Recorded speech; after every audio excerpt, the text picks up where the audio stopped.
ವೀಕ್ಷಕರಿಗೆ ನಮಸ್ಕಾರ. ಎಲ್ಲರಿಗೂ ಒಂದು ಈ ಗುಪ್ತ ನವರಾತ್ರಿಯ ಬಗ್ಗೆ ಇರ್ತಕ್ಕಂಥ ಒಂದು ಅನುಮಾನಗಳನ್ನು ನಾನು ಮೊದಲು ವಿಡಿಯೋ ಮತ್ತು ಹಿಂದಿನ ವರ್ಷದ ವಿಡಿಯೋದಲ್ಲೇ ನಾನು ಹೋಗಲಾಡಿಸಿದ್ದೀನಿ ವೀಕ್ಷಕರೇ. ಹಾಗೆ ಈ ಶ್ಯಾಮಲಾದೇವಿಯನ್ನು ರಾಜಶ್ಯಾಮಲಾದೇವಿ ಅಂತಲೂ ಸಹ ಕರೀತಾರೆ. ಶ್ಯಾಮಲಾದೇವಿ ಅಂತಾರೆ, ಮಾತಂಗಿ ಅಂತ ಸಹ ಕರೀತಾರೆ ವೀಕ್ಷಕರೇ. ಈ ತಾಯಿ ನಮಗೆ ಜ್ಞಾನವೊಂದು ಅಲ್ಲೇ ಅಲ್ಲ ವೀಕ್ಷಕರೇ, ನಮ್ಮಲ್ಲಿರ್ತಕ್ಕಂಥ ಆಲೋಚನೆಯನ್ನು ಗಮನಿಸುವ ಶಕ್ತಿಯನ್ನು ಕೊಡ್ತಾಳೆ.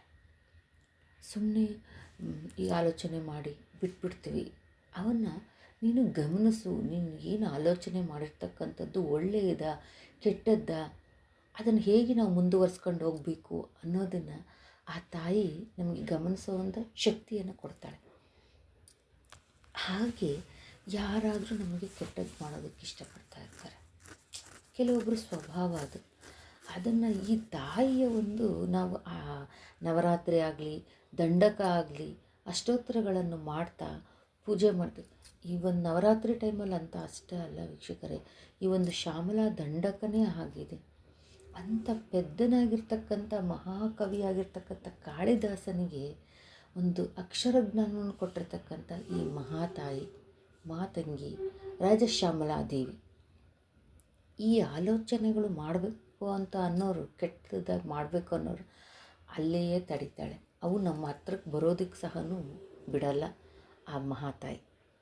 ಹೀಗೆ ನಮಗೇ ಸಹ ಕೆಟ್ಟ ಆಲೋಚನೆ ಏನಾದರೂ ಬರ್ತಾಯಿದ್ದು, ಈ ಮನುಷ್ಯ ಅಂದಮೇಲೆ ಎಲ್ಲ ಥರ ಗುಣಗಳು ಆಗಲಿ ಆಲೋಚನೆಗಳು ಬರೋದು ಸಹಜ.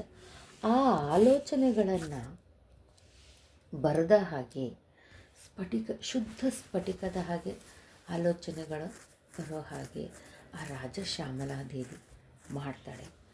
ಹೀಗಾಗಿ ಈ ಅಮ್ಮನವರನ್ನು ನವರಾತ್ರಿಯಲ್ಲಿ ನಿಮಗೆ ಎಷ್ಟು ದಿನ, 3 ದಿನ ಆಗುತ್ತಾ ಅನುಕೂಲ, ಆ 3 ದಿನ ಮಾಡಿ.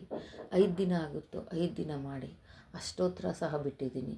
ಅಷ್ಟೋತ್ತರ ಹಾಗೆ ದಂಡಕ ಕೇಳಿ ಸಿಗುತ್ತೆ, ಆಡಿಯೋ ಲಿಂಕ್ ಸಹ ಸಿಗುತ್ತೆ ಅದರಲ್ಲಿ, ಯೂಟ್ಯೂಬಲ್ಲಿ ಕೇಳಿಕೊಂಡು ಈ ಪೂಜೆ ಮಾಡ್ತಿರೋ ಮಾಡಿ. ಅಥವಾ ನಿಮಗೆ ಯಾವುದೇ ರೀತಿಯ ಪರೀಕ್ಷೆಗಳಲ್ಲಿ ತೊಂದರೆ ಆಗಿದೆ ಅಂದರೆ ಈ ಒಂದು ದಂಡಕವನ್ನು ಕೇಳ್ತಾ ಹೋಗಿ ಸ್ನಾನ, ನಿಮಗೆ ಯಾವಾಗ ಟೈಮ್ ಸಿಗುತ್ತೋ ಆವಾಗ ಕ್ಲೀನಾಗಿ ಮುಖ ತೊಳ್ಕೊಂಡು ಬಾಯೆಲ್ಲ ಮುಕ್ಕಳಿಸ್ಬಿಟ್ಟು ಕೂತ್ಕೊಂಡು ಕೇಳಿ.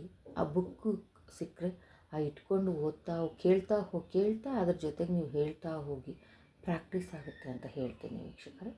ಮತ್ತೆ ಮುಂದಿನ ವಿಡಿಯೋದಲ್ಲಿ ಸಿಗೋಣ. ಧನ್ಯವಾದಗಳು.